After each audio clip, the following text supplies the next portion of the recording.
And was the pace hot?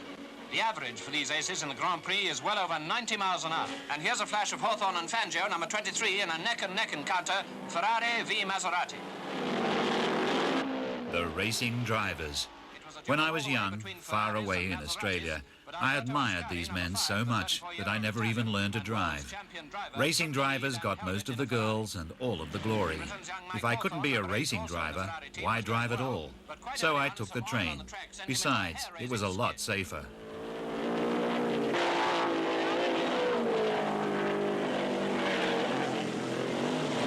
Skillfully getting out of this trouble, he drove on and eventually finished 5th. Froilan Gonzalez of Argentina, number 24, drove a Maserati. More than 30 years later, on a cold day in May, one of the greatest racing drivers of all time was keeping his hand in. Here, at Goodwood, Sterling Moss had once been in a crash that did its best to kill him. Against all the odds, he had survived. But now he was up against something really dangerous.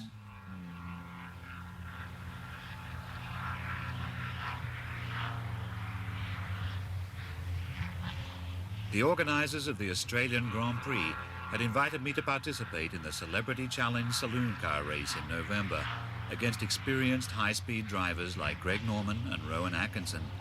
Deciding that it was now or never, I had said yes. By the time they found out that I had never driven anything faster than a pedal car, it was too late to take my name out of the programme. I was in it, ready or not. Sterling. What is that thing? Well, it's super. It's a friend of mine's toys that I could play with. It's a 1952 Fraser-Nash Le Mans replica, actually. Beautiful little car. Is that the kind of thing you used to win races in? Yes, and I can remember when these were new, actually, yes. You think you could teach me to drive one of those? I think I could, but can we try with something a little easier first? Yeah, okay. I think I know what you mean. All right, thank you. A well-mannered little Ford Escort had been provided so that Sterling could begin showing me the fundamentals, although perhaps he hadn't realised as yet just how fundamental the fundamentals would have to be. It was reassuring, however, to find out how quickly he could make the thing go without seeming to do anything drastic. Being a racing driver would be a doddle at this rate. All I would have to do would be to do what he did. What could go wrong? Oh, by the way, that's where I had a shunt about 25 years ago, quite a bad one.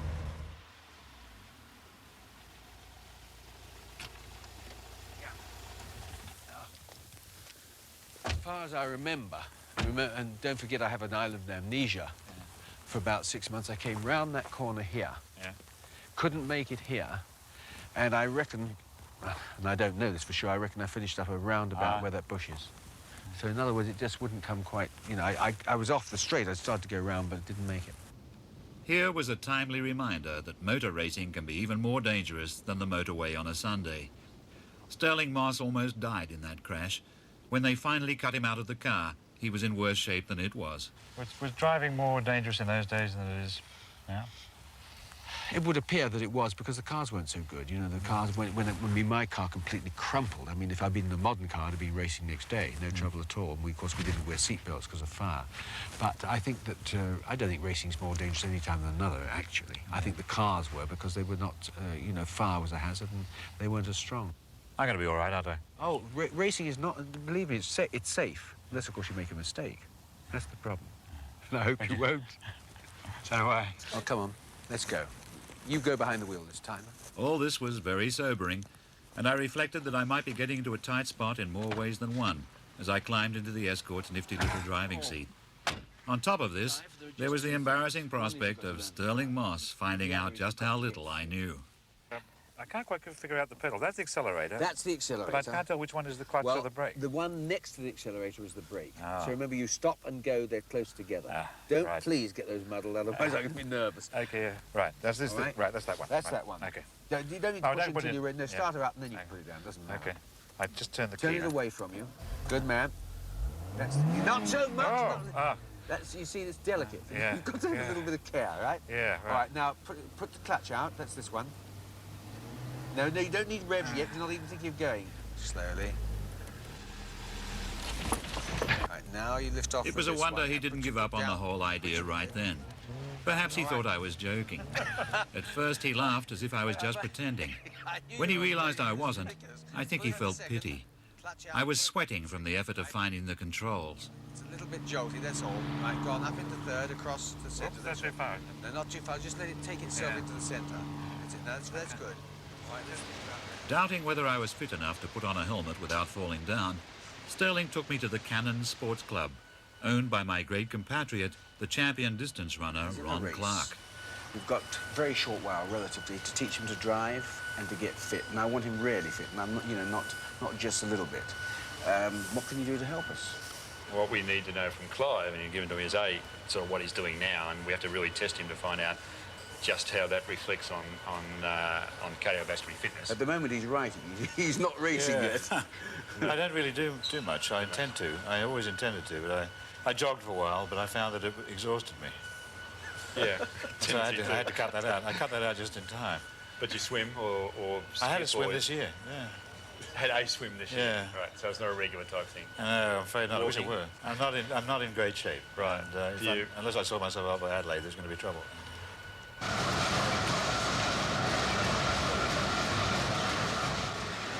It just takes 10-15 They started off by analysing the fat content of my body. After several decades of dissipation, it would have been easier to analyse the body content of my fat, but I let them get on with it while I lay back and thought of England, the country chiefly responsible for making me the man I am today. If I had never come to the land of cold chips and warm beer, I would have consumed fewer carbohydrates and been a smaller person. As things had transpired, a surfing hero had become a plainclothes sumo wrestler. Or so I thought. I had a surprise coming, though. 18.7% body fat content, which is better than I am. I'm 90.2, really? Yep. Not so bad. So my percentage of fat was lower than Ron Clark's. It turned out that I wasn't really fat after all. The spare flesh was collapsed muscle. I was diagnosed as having a zero tolerance for exercise. Technically, this should have meant that I was dead, but since the corpse was still walking, they put it to work climbing stairs. If I was going to drive in Adelaide, I would have to be able to climb into the car. Sterling kindly refrained from reminding me that I might also have to climb out of it after it crashed. On a bit of towel. Maybe it was pinching too much. Because that wasn't recording accurately. Look at you, you'd think you'd done a Grand Prix. What do you mean, look at me? You're looking at me. You should see it from my side. Unbelievable. No, just take your fault. What we have to do is get him used to aerobic exercise. He's got a very low tolerance to exercise. Yeah. As far as getting used to it. He really hasn't been used to it, so he has to be It was agreed that I would spend every spare hour in the gymnasium until we left for Australia. But we also had to find time for me to actually learn to drive a fast car. And before I did that, I had to learn to drive a slow one. That was where the British School of Motoring came in the person of their ace instructor for pupils in a hurry, Diana Redmond. Which is door, seat, steering, seatbelt, mirrors. I've forgotten it already. D-double-S-M, right. D-double-S-M. The race being so close, I had only a week to get my road license. Luckily, Diana ran a special saturation course for people crazy enough to try it.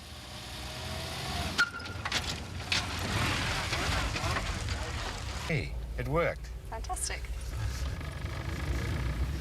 Why is it shuddering like that? Because you've gone a bit too slow for the gear you're in. Ah. Have any of your two of your instruction cars ever crashed into each other?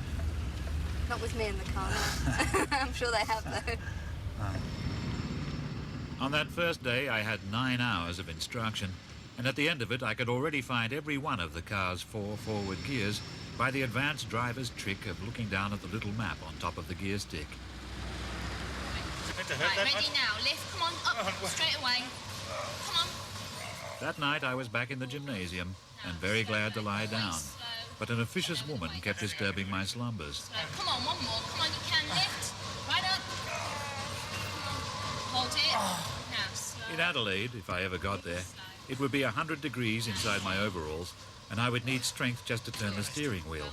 I had to get it from somewhere, but this felt like slavery. Keep your head in line. Nice, straight back. See, the trouble is you're using muscles that you haven't used for a lot of years, if you don't mind me saying so. I did mind, but I didn't say so. If we racing drivers want to remain overwhelmingly sexually attractive, we must expect to put in a bit of slog. Next day, my other slave driver put me through another 9-hour day at the wheel. going to take the next turning on the left. When we do so... Turning was the manoeuvre I enjoyed most because you could tell almost straight away whether it had worked. The emergency stop was a bit hit and miss. I just couldn't get it right.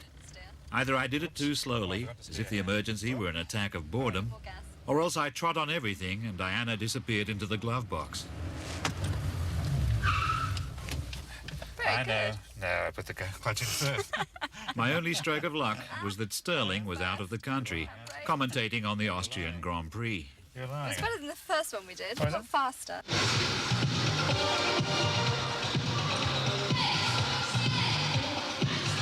That night, after delivering Diana at the casualty ward, I was late for my first aerobics class. This was doubly embarrassing because I only had to take one look at the aerobics class to realize that I was the only member of it who needed to be there. The women, especially, all looked fighting fit.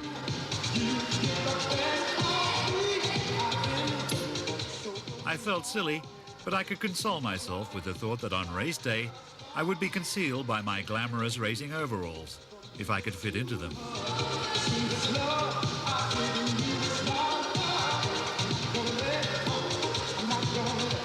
For a while, I survived by doing what everybody else did.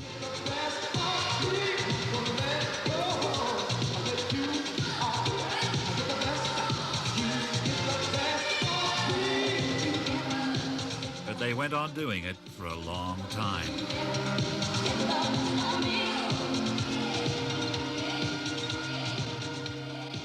Okay, now start to bring the clutch slowly up until you hear the engine tone change, and then hold both feet still. Next day, I was back at driving school, being taught how to start on a hill. The hill was Primrose Hill. Primrose Hill remained stationary while I attempted to move up and down past it by judicious exercise of the accelerator and clutch. Sometimes the revs went sky high and sometimes the clutch burned, but in between there were brief, intoxicating moments when the powerful machine obeyed my command. How about that? That's very good. Excellent. This was encouraging, but a major hazard at the gymnasium was my latest and most ruthless instructress, Vivian. A New Zealand-born disciplinarian built like a gazelle, she could run faster than a cheetah and longer than a buffalo. I tried to attribute this to her youth, but she kept telling me that anyone could do it, no matter how old. All I had to do was stay with it.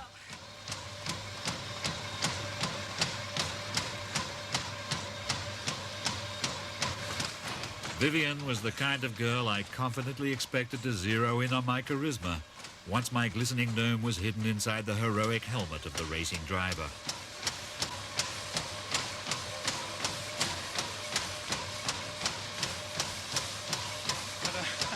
I never felt so terrible since I was in hospital with diphtheria.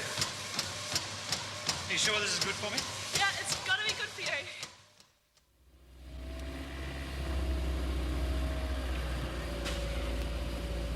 On my fourth 9-hour day in the car, we only had 24 hours left before my test. But it was breakthrough day. For the first time, I reversed around a corner instead of across it. Straighten the wheel. Right back, see where your car's going. Go back a little bit more. And stop there. That's fine. Yeah? That's excellent. Well done. How far are we from the curb? Probably just over a foot. Very good. In the gym that night, I began the long task of memorizing the highway code. I had eyes for nothing else. My brain was full of speeds and distances. 300 feet to react, 400 feet to stop, 6 feet to get buried.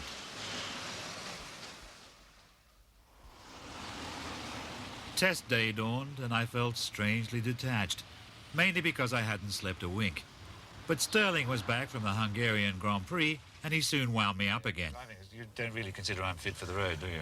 I must be honest. I'm inclined to think that that you need more mileage. I must say that. I think that if you had another week or two, I think you need confidence, and confidence obviously is mileage. And when I'm out on the road with all the people, I think, oh my goodness, there are quite a lot that can't drive already, and you're going to be one to join them. And you know, well, we'll see what the You've done a lot to make me feel good about this test, Sterling. And Clearly, Sterling thought that the whole thing had been a huge mistake. I'm less confident than when we started this conversation, I can tell you that. Let's understand. It took me for the last time through the highway code. Do you know the signals on the motorway? Well, there are a lot of them. Would you like to sort of give me a sample? Yeah, let's say, for instance, if you see one of those crosses up, what does that mean? Someone died? My big break of the day was that Sterling wasn't allowed to ride in the back seat while I took the actual test.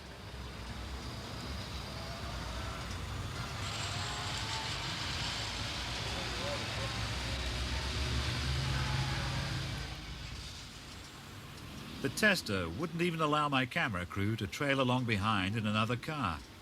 So they concealed themselves in gardens and behind stationary vehicles and got dramatic long shots of some very spectacular action, including my famous high-speed reversing around the corner number. The simple truth is that I did an absolutely perfect test. After 4 days of 9 hours a day, I couldn't put a pedal wrong. My hunch body was the shape of a mini metro. Finally, the tester, overwhelmed by such accomplishment, got out and sent me home alone. I had passed.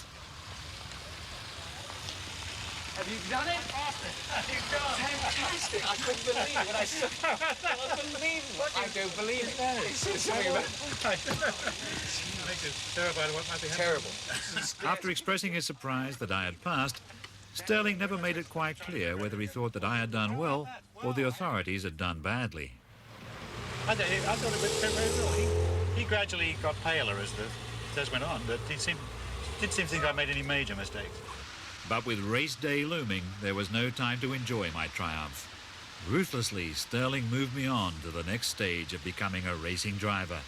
For my first excursion into real traffic, I would have to drive a brand new Jaguar round and round Hyde Park Corner while he watched from the top of a hotel. I'm in fourth.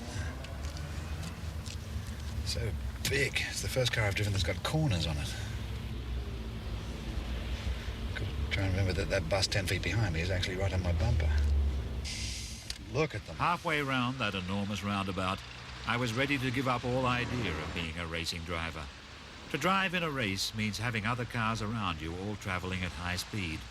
Here I was with other cars around me all traveling at low speed, and I was so frightened I couldn't find the gear stick, let alone the gears.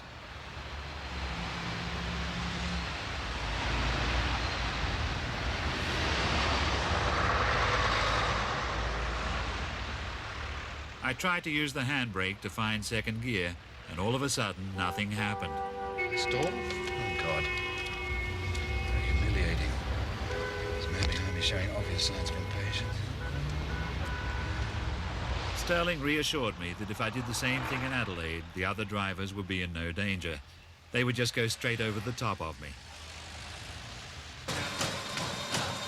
In the gym, the quest for fitness went on. I was getting better. I could keep up with Vivienne for a whole 1,000 meters without breaking into a sweat. After that, I had to break into the medicine cabinet, but I tried to do it when she wasn't watching. I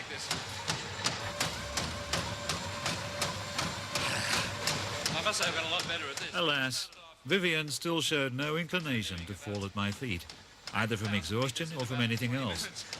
Perhaps when I was a fully fledged racing driver, I would see the light of admiration in her eyes. At the moment, there was nothing except the polite interest of an architectural student watching an unlisted building being repaired too late. My main exercise, as you know. How are the abdominals? The old abdominals are in terrific shape. Yeah, they're looking good. Great. Well done, terrific. Great, good. I hope you don't mind me saying so, Clive, but you were really terrible at first. Yes, I know. This was my It's a lot worst better machine. now. I really Yeah, felt like it's very climbing off and difficult. pulling it round. Took me out 20 years or 30. Yeah, they don't know what sit 'em, do they? And they've rediscovered themselves, yeah. Take the legs out to the side, stomach flat, bottom in, drop the arms. Ready to lift those shoulders up for the warm-up. Here we go. When Vivienne took over the aerobics, I was right up there along with the star pupils. Taking shoulder heights. Push, out the side, stretch, right. Moving with the grace of a panzer, I didn't weigh a lot less than I did before, but I was breathing more easily. If I crashed the car, I would have enough stamina to walk back to the pits, provided I wasn't too intimately involved with the wreckage. Good.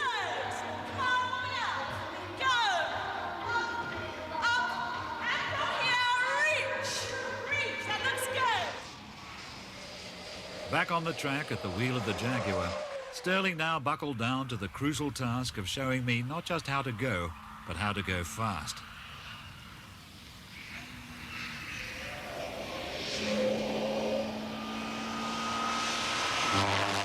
I'm coming into this corner here, I'm out here, I go in there, now I put the power down through here, and right Here was a daunting demonstration of why real racing drivers never try to do this on a public road. They leave that kind of insanity to the public. You come in here, tuck it in the inside. Sterling's main point was that anyone could go fast when going straight. The trick was to go fast going round a bend. The way he did it, the car seemed never to slow down, even in a tight corner. And even in a tight corner, he hardly moved the steering wheel. All he did to steer the car, it seemed, was to touch the accelerator. By now I knew that there was a bit more to it than that. Unless, of course, there was a lot more to it than that. Okay, your turn, Clive. Thanks a bunch. While we changed over, I tried to remember everything he had just told me. I must not overdo the understeer, nor would I underestimate the overdrive. Foot up to nose in, foot down to drift out. Look up, slow down, drop dead. I might have remembered these things, but he kept telling me more things. Slow down, drop the left, hold it now in, now straight things out smoothly, whoop, slowly going too hard. Wow, I didn't like that, Clive. Too much? Stop now, stop. I was only half relieved when he started explaining what I had done wrong. It really would have been a great comfort if he had got out and abandoned the whole project. The last one, what you did was you got your apex too close to you, and therefore you suddenly found you had to oversteer. Yeah. Could you feel that? That's what's important. Oversteer, you mean I had to do? Yeah, you had to turn more than you wanted to when you started into it, yeah. And what happened? The back came out. Well, I was worried I would actually go sideways. Yeah, so was I, yeah. After a pause for breath, we got going again. Good man. Very good, very good. By the end of the day, I was almost staying on the road. But by the end of the week, we were in the air. Adelaide was getting closer every minute, and I was still having trouble understanding the elementary theory of how to be a racing driver. In other words, make that the largest radius possible. I'll tell you about that in a minute. But the point is, if, in actuality, on that one, you'll come in here, you then start to turn, you present the car into the corner there, and you go like this. Now, because you then have got the power on, because you're putting power in here, it will start to push the car out a little bit. So you are offsetting. See, in other words, you're holding it in with like that. So the car is assuming an attitude. So you're going around like that. And the line you're going to take really will have a sort of hump in there. So, and then the most important thing is that the apex that you've got now is about there. The apex of this corner would be there, and the other one would be further up here, so you split the difference. Right, now you can work out your speed round there. And that was just the elementary theory. After that, it got technical. I have to explain that to you. The G, if we know your lateral G is, shall we say, 0.95, 0.95 equals the velocity, v squared, in other words, the speed that you're doing squared, over 15r, which is the radius of the corner. So all we need to know really is what lateral G you can pull, and we can tell either your speed or the radius of the corner. Nothing to it. Well, no, you need a calculator. I must admit, I'm not going to do that in my head, square roots of and so on, but they're not difficult. Sterling kept that up for about 5,000 miles. Already haunted by the onset of the offset, I dreamed of oversteer, or was it understeer? If I overdid the understeer, it would be all over. I woke up down under.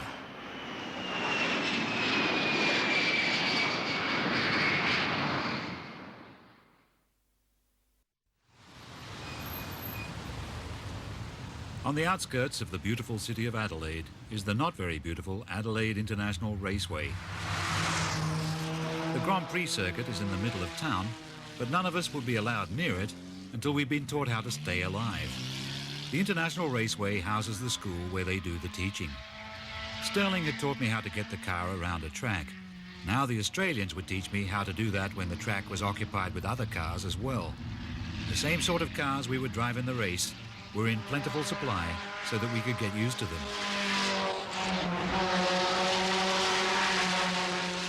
They were Nissan Pulsars that sounded like dive bombers.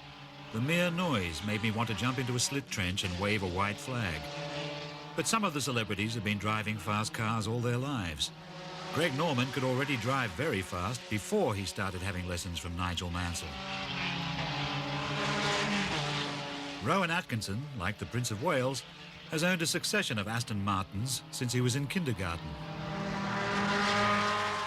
Miss Australia, Judy Green, got her first taste of speed when riding her tricycle away from boys.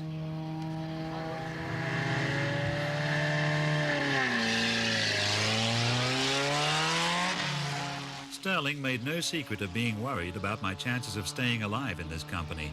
Some of them were already lapping nearly as fast as he could.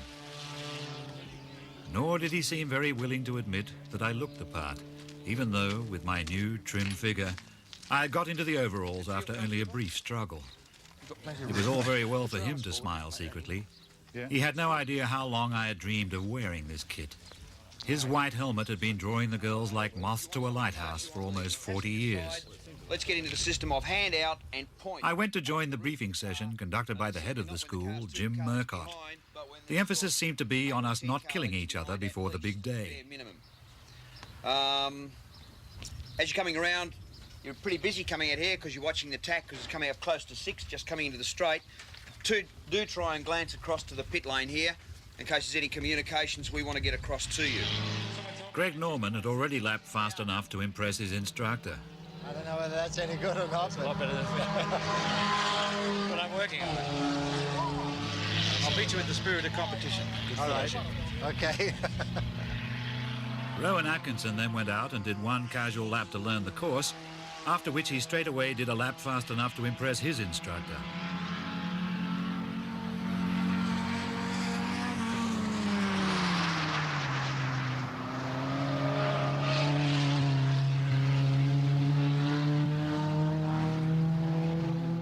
I want you to take me out and drive me around 2/3, 3/4 pace. Yes, okay. When I switched on the heater instead of the engine, my instructor didn't look impressed with me at all. This circuit we're using for the testing.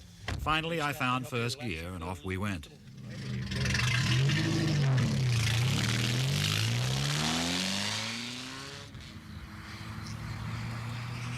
I took it easy to start with, partly because I didn't know the course, partly because I couldn't find second gear. I put it straight through into fourth instead, so the car took a couple of miles to accelerate.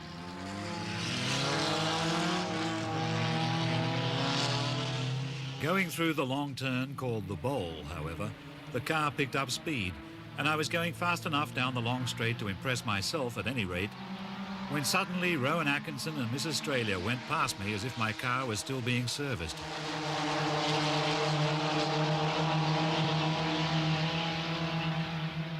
Miss Australia went into the pits to complain that her car lacked performance. I continued to circulate, trying to remember everything Sterling had taught me about getting over the understeer, under the overdrive, out of my underwear and into my overalls.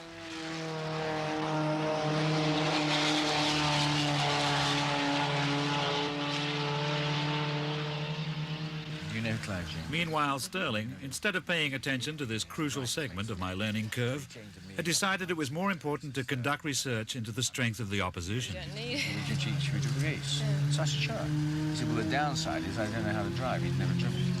Oh, you're kidding? No, I had never driven a car at all. I mean, you know, so I said, well, Christ, Clive, and I said, You can judge how glad I felt that Sterling had been looking after this poor helpless girl, while I was out there on the track coping with my car's vicious trick of coming to a complete halt in the slow corners. Clive, I might have known. I forgot about you, Clive. While I was out there working. I forgot about you. I'm so sorry. I could have told. Under my debonair banter, there was wounded macho pride and a determination not to be humiliated by this woman on the big day. Men become racing drivers in order to attract women, not to see them disappear into the distance. I'm glad to see you're hot. Looks like Yeah, you're trying anyway. but he says I'm trying too hard. How do you like it? At the moment, Judy was about 1.5 times as fast as I was, but I hope to reduce that difference, if necessary, by sabotage. Exactly, yeah. Sounds like what I'm doing.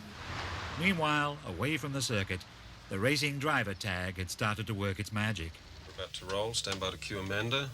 And cue Amanda. Good morning, and on this fine Tuesday morning as Adelaide prepares Stand by on herself for Clive, the Formula please. One Cam Grand Prix 2. on Sunday, preparation is also underway by 25 celebrities who will compete in the Celebrity Approximately Challenge 15 to Clive. immediately prior to the main event. Until 3 months ago, he had never held a driver's licence, but he's here with me this morning and would probably prefer me to introduce him to you as Clive James, racing driver. Ah, that's music to my ears. Wasn't there a new look of respect in the eyes of Adelaide's lovely television front person, Amanda Halverson? Actually, there wasn't. Amanda was obviously assuming, like all the Australian media, that I would crash and burn on lap 1. I was able, however, to sound as if I was a great natural talent in the process of discovering itself, albeit at the 11th hour. The great thing is for you, the driver, to go more slowly so the car will go faster. And when I'm making smoother gear changes, and they're very good instructors out at the Adelaide International Raceway. They teach us how to race with each other without bumping into each other. I must have impressed her a little bit because she agreed to come out with me. That evening, Amanda drove me up into the hills above Adelaide, and as the sun set over the magnificent city, she told me how much she admired her fiancé, an America's Cup yacht designer and Nobel Prize-winning physicist. But glory would soon be mine.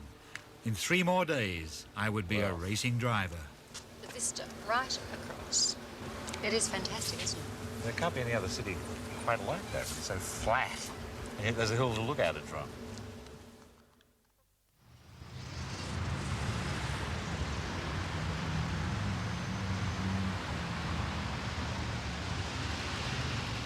On the regular morning limo ride from the Hilton to the raceway, the ever-attentive Sterling was always with me to make sure that I didn't forget the thin dividing line between the understeer and the undertaker. So if I ease off, it'll oversteer? If you ease off, it should come back. Come back in. Yeah, come back in. Yeah. So if you find you're going too wide, try on the steering, because some of these cars, they're well engineered now, and although they've got a basic understeer, quite often you can find that you can actually get over the understeer by steering more, which is... I had to get over the understeer. If I didn't, it would be written on the headstone at my feet. So if you find the front's running wide...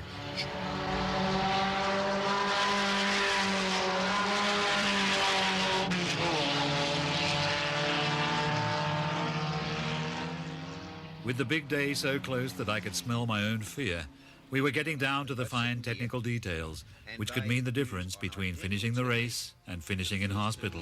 But the speed you'll achieve, which is just about 6,000 revs in 4th gear approximately, will be about the same here as it is down this straight here. Yeah.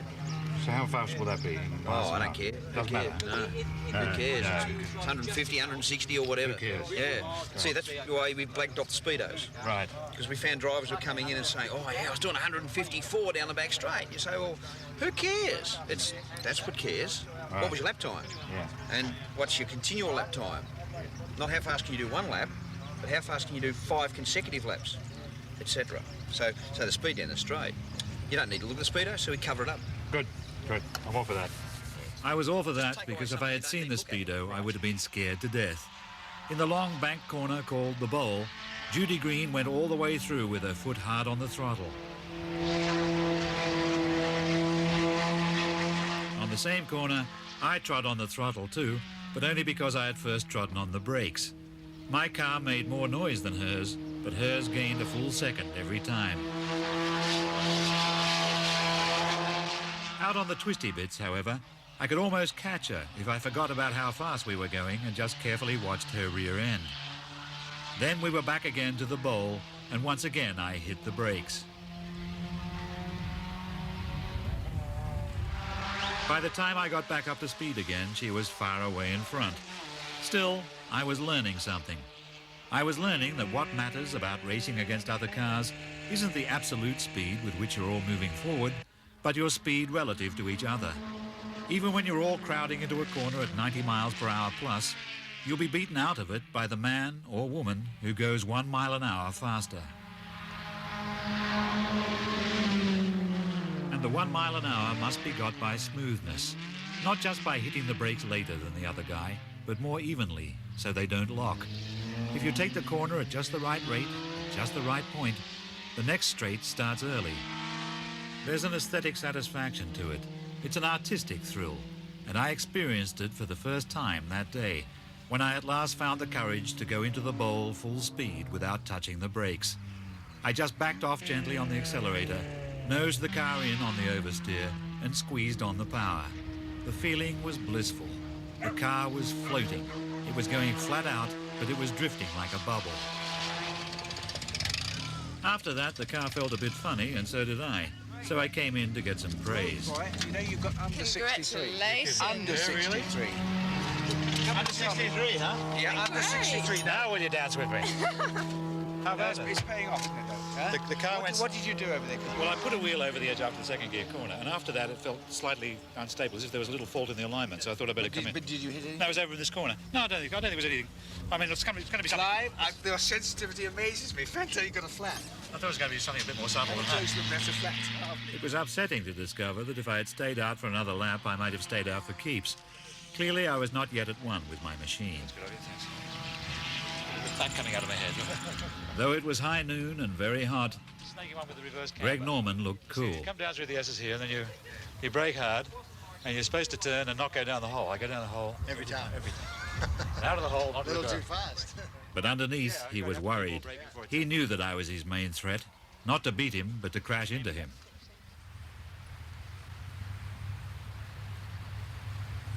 As the day approached, every morning I ran faster. After my victory, it would be crucial to run just that little bit faster than the press, and just that little bit slower than the girls.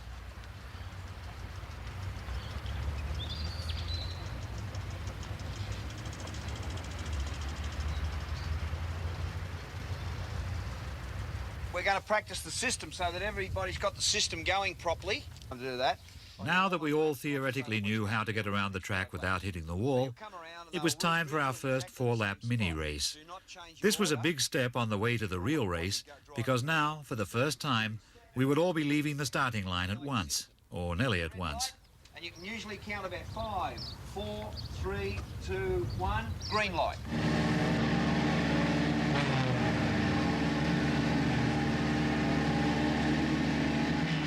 Actually, I had beginner's luck. My foot slipped off the clutch and I got a terrific start.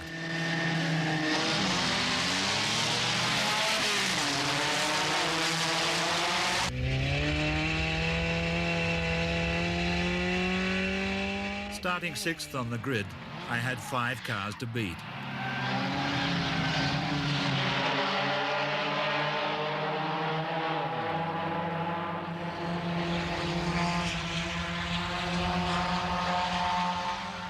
In the bowl, I was sensational. 4th gear, 6,000 revs, no brakes, throttle flat. But everybody else could do it too. For 3 laps out of the 4, those 5 cars stayed ahead of me. Finally, I gave up on the idea of passing anybody and just concentrated on not letting anybody pass me. Boys, one of them taking him over on the outside here. One of the cars behind me got past me, but I got past him again in the bowl, which was now my speciality. So I was back in 6th spot.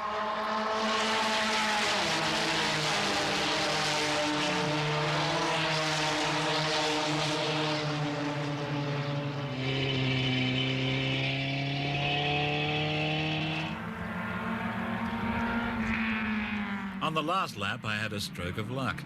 Rowan Atkinson went gardening, and another couple of cars swerved to avoid him. By the time they'd all sorted themselves out, I'd jumped 2 places. Was that our chap? That wasn't our boy, was it? God. That was, that was a bit lucky.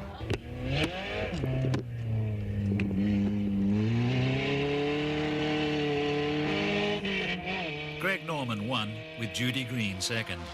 I was only 4th, but I was feeling pretty pleased. First of all, I was glad to discover that I wasn't actually paralyzed by the sensation of zooming along with other cars packed all around me. My hands trembled afterwards, which is apparently a good sign. If they turn white and can't be prized off the steering wheel with a screwdriver, it's a bad sign. Later on, one guy made a mistake and got across the track and stopped 2 of them. I nipped past the whole lot, left them all behind. Yeah, that was good. Then I outran 2 of them over there in the bowl. Did you? Yeah. Well, I think it's a good result, frankly. I really do. Where did I finish? I wasn't at the end. No, you were 4th. You said it's pretty good.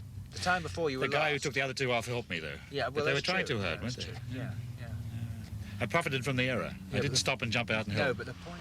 How do you stay upright? That evening, Miss Australia finally agreed to let me take her out. I had won her admiration at last. She opened her heart to me.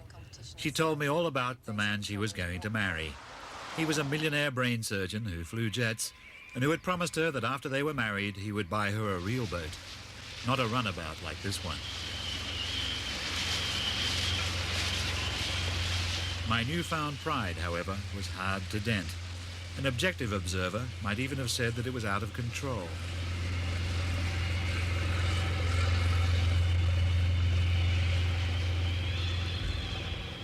You see, I think At practice next day, I found myself the focus of media attention.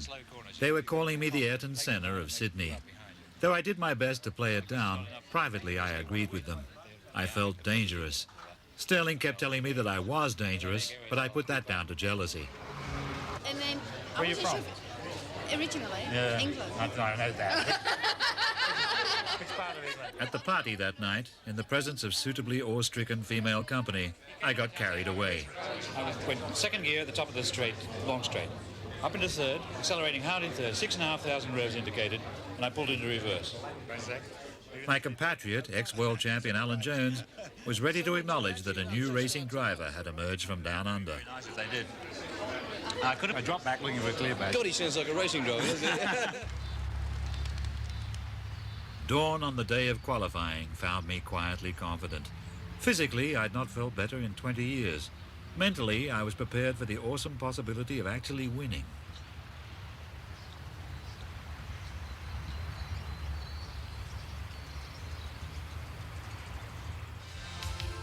To bring me down to earth, things were happening out at the circuit.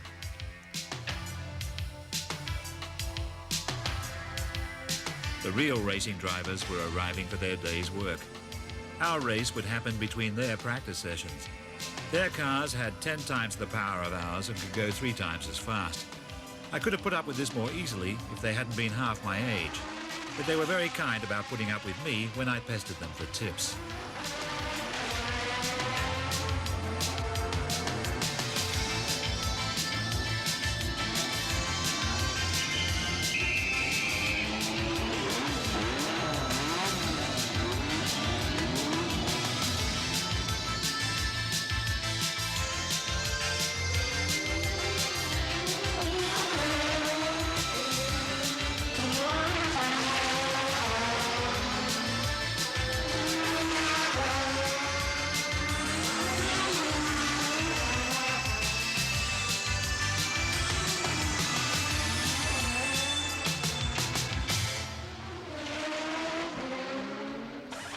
My efforts to become a racing driver had aroused a certain curiosity among the men who did it for a living.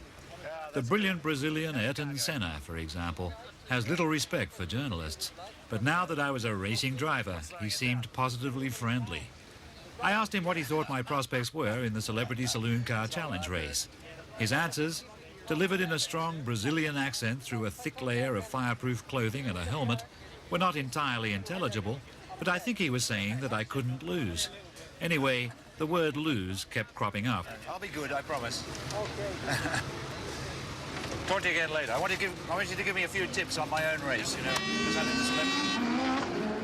A Formula One car accelerates twice as fast as a falling man and will go on accelerating until it melts. It takes talent even to drive one of those things out of the garage. To drive one in a race is to be a real racing driver. But Alain Prost, already twice world champion, was generously ready to pretend that he and I were in the same game. Traction, so be very gentle with the throttle. I think it's better to be very safe at the first part of the corner, then to open the throttle a little bit gently, just to feel the traction on the front wheel, and then when you feel the traction good, you accelerate full throttle. I was pretty terrible yesterday, actually. Because I can believe it the first time. I think, you know, if you have too much oversteer the first part of the corner, especially with a front-wheel drive car, you cannot get the power on the wheel, and it's much too difficult to drive this case. I mean, he can't pull out on the throttle then? Yeah, I think it's better to be a little bit more safe the first part of the corner, and then and also you don't have a lot of power, so it's important to open the throttle quite early. And if you want to do that, you have to be very, very secure, very safe the first part of the corner. I don't suppose you were watching me on TV by any chance? I watched you yesterday already, so I'm going to watch it. When is the race? It's tomorrow. Tomorrow, okay. What did you think? What did you think of me?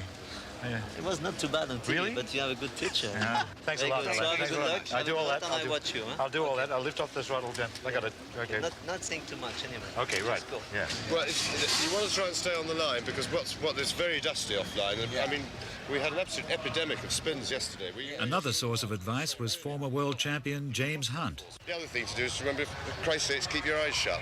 Otherwise, you'll get a terrible fright. All this. Is that what you did? Yeah, of course. Yeah? Yeah, well, I black out at anything over 90, right? So, it's, just once one gets out of first gear in a Formula One, I've gone. I do find that all these sods take the inside line anyway. They're in there doing the wrong thing and getting ahead of it. They can only take the inside line if you don't beat them to it. Yes, yeah, that's right. You've got to defend that inside line. So I go in there with my eyes shut and let them worry. That's right. You take and also, if you're on the inside and you have a bang with somebody, it's the guy on the outside who gets pushed in the wall. A hot new star attracts camp followers. World champion motorcyclist Barry Sheen joined my pit crew. So did Amanda and her car-crazy friend Annie. World champion Alan Jones had some advice to offer. I think I heard him say there's still time to get out of this. There was more advice on the start line. There was too much advice. Everyone in my pit crew had a theory, especially Sterling Moss. Sharp, because once you're in, you'll get the oversteer. So, just watch it. There's so much to remember out here. I had qualified in 21st position. Judy Green was 10th. The man who runs Formula One, Bernie Eccleston, was in my pit crew too. He was highly skeptical of my chances. Clive, I've just been to see Judy. It's such a long walk from there to here, though. My God, embarrassing. I took this off. Oh, this. Oh, look at that. Made to measure, Bernie. How's that? Very nice. There he is. Look, he's 1, 2, 5th back, eh? I think I would have qualified higher up if I had not been given so much advice. Greg Norman and Rowan Atkinson were so far away up the front, I would obviously never see them again. There were too many people in my pit crew, and the sun was in my eyes. But now there was no time for excuses. The race was on. Yep, and of course the competition winner is on pole position. What a day for him. Look, the red light is on, they're ready to go anytime now, and they're off. Not 20,000 horsepower on this occasion, but look, they're behaving quite well. Jackie Stewart and Murray Walker didn't get to mention me very often during the race. From their viewpoint, I was a back marker. But from my viewpoint, I was right in the middle of the mayhem. In the excitement, I forgot everything about smoothness. I overdid the understeer and underplayed the oversteer. I drove mainly by a sense of touch, bouncing off the curbs and the other cars. It was a lot like going around Hyde Park Corner, but at least this time I wasn't stalling.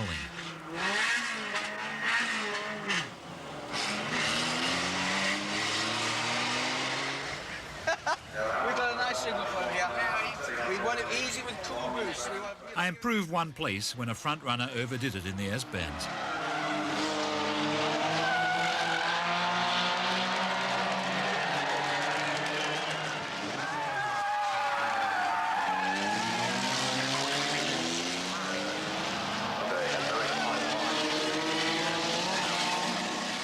If I ever survived this, I vowed to see my next car race on television, but I would look at it with new eyes. No wonder the real racing drivers are so careful on the public roads that some of them go by bus. It was obvious that you had to be very good indeed before there was any question of tactical maneuvers such as getting past people. I was flat out just staying on the same lap. But at least my erratic driving had one big advantage. It was very hard for anyone to get past me. So generally, my position did not get worse.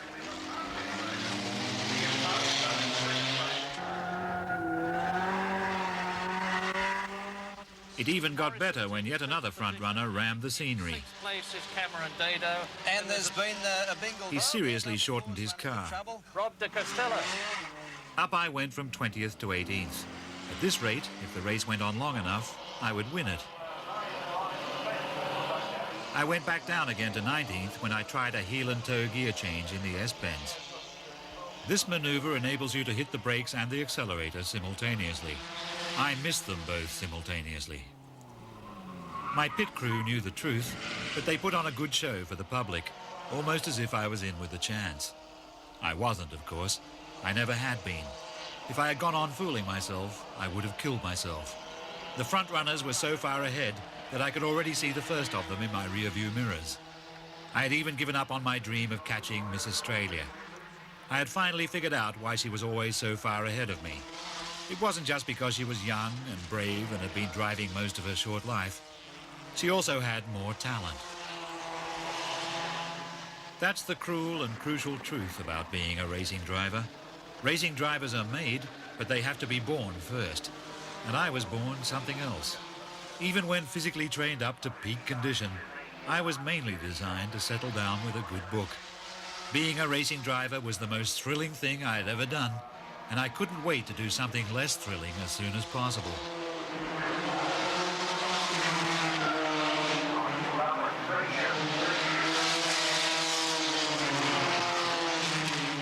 Still, I had managed to finish 19th in my first and only race. If I said it quickly, it sounded like 9th, especially if nobody else was really listening anyway. Yes. My supportive pit crew struggled bravely to look delighted. Yeah, Clive, your fans are over there. Look.